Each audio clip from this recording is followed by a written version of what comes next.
O Velho do Saco.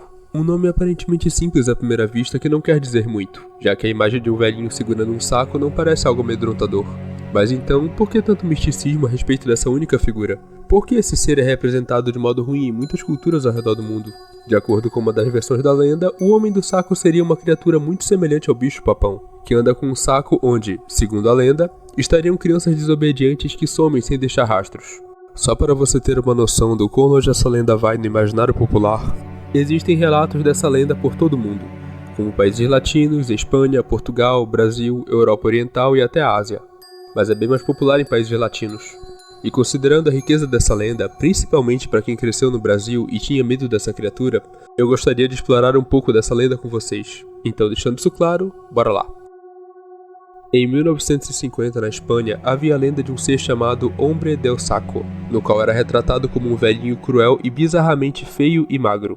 Uma figura que supostamente punia crianças desobedientes de forma extrema, até que um garoto chamado Bernardo González sofreu um fim não muito agradável nas mãos de Francisco Leona Romero, e foi justamente esse fim que resultou no começo do que futuramente seria a lenda do Homem do Saco, já que o indivíduo responsável pelo desaparecimento usava um saco com doces para carregar as crianças. Porém, existem controvérsias acerca da origem da lenda, já que cada cultura parece ter sua própria origem a respeito do nome e da lenda em si. Um exemplo é a obra do artista alemão Abraham Bach, do século XVIII, e nela vemos um homem com um saco onde parece haver uma criança escondida, enquanto outra criança corre em direção a uma mulher que podemos supor que é a mãe dela, tentando proteger o pequeno ser. Essa representação ajuda a construir no imaginário popular essa lenda, servindo tanto como um lembrete para os pais de que não se deve deixar seus filhos sem supervisão, quanto para as próprias crianças, com a ideia de que não se deve confiar em estranhos. Já no Brasil, a figura do Homem do Saco é um velho adulto alto e imponente que carrega um saco nas costas e usa para levá-las, e desaparecer com elas, da mesma forma que alertavam as histórias. Enquanto que em países como Chile e Argentina, essa figura é a de um homem que também leva crianças. Porém, nessa versão, ele teria propriedades para fazer isso, como se tivesse a autorização da sociedade para levar menores que não se comportam, e a partir daí, tomar atitudes que seriam claramente inaceitáveis. E a partir desse ponto, vemos um padrão que se repete por diversas culturas, mudando apenas detalhes da história, e o nome da criatura, como Zacos Ember, Babok e Babaiaca.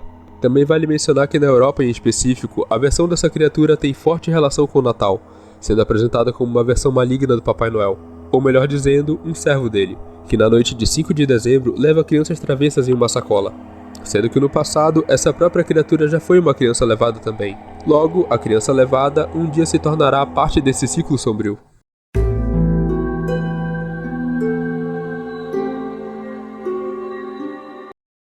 Agora falando especificamente do território brasileiro, a lenda ganha diversos contornos dependendo da região do país. Mas um detalhe curioso é a associação da figura Papa Figo com pessoas que sofriam de hanseníase, uma condição que no passado foi chamada de lepra. Embora esse termo hoje seja considerado inadequado, o nome Papa Figo, ao contrário do que muitos pensam, não tem relação com a fruta, e sim com o fígado, dando à lenda uma conotação ainda mais macabra.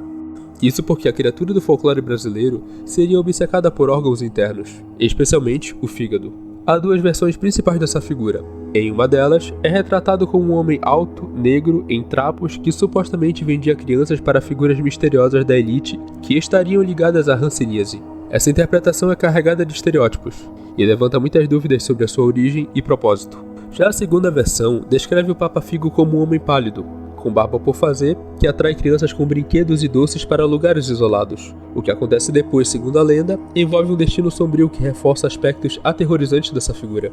Ou seja, atos bem hediondos dos quais eu não posso falar aqui porque senão o YouTube acaba com esse vídeo também.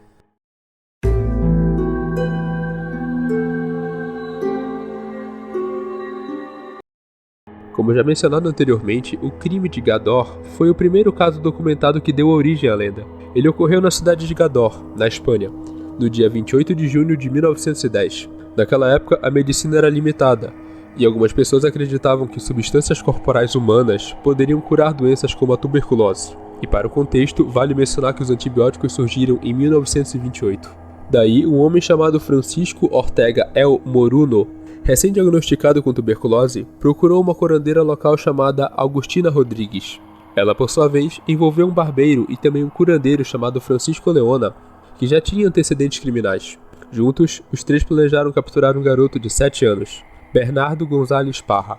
Na noite de 27 de junho, Francisco sedou o menino e o levou embora em um saco. Eles o levaram para uma propriedade afastada e realizaram um ritual cruel para extrair o que acreditavam ser uma substância curativa. O que eu acho que eu não preciso citar muito, já que é bem óbvio que tipo de substância estamos falando. Depois, em outro local, causaram ferimentos graves à vítima utilizando um objeto pesado e recolheram parte da gordura corporal. A substância então foi misturada com açúcar e ingerida em pequenas doses.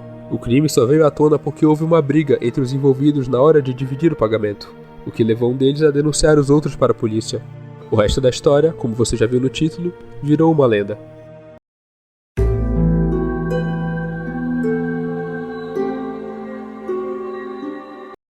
No pouco da parte de origem dessa lenda, também vale mencionar a versão brasileira, de um caso que ajudou a alimentar o mito: o maníaco da bicicleta.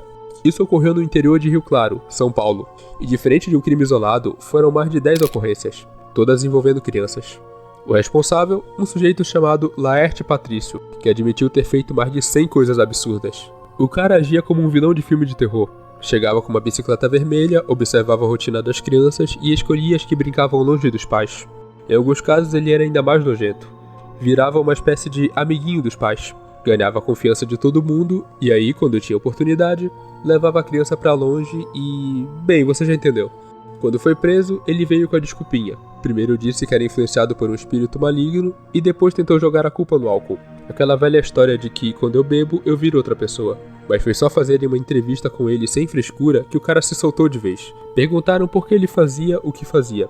E a resposta, bem, tá aí na tela. O final desse Coisa Ruim também foi menos satisfatório do que muitas pessoas esperam. Durante uma das transferências, foi encontrado morto na cela. E se você achou que ele teve o fim que merecia nas mãos de outros presos, se enganou. Ele morreu de causas naturais, por hipertensão e diabetes. Esse vídeo também foi bem mais curtinho do que eu previa, mas acredito que deu pra pincelar a lenda como um todo.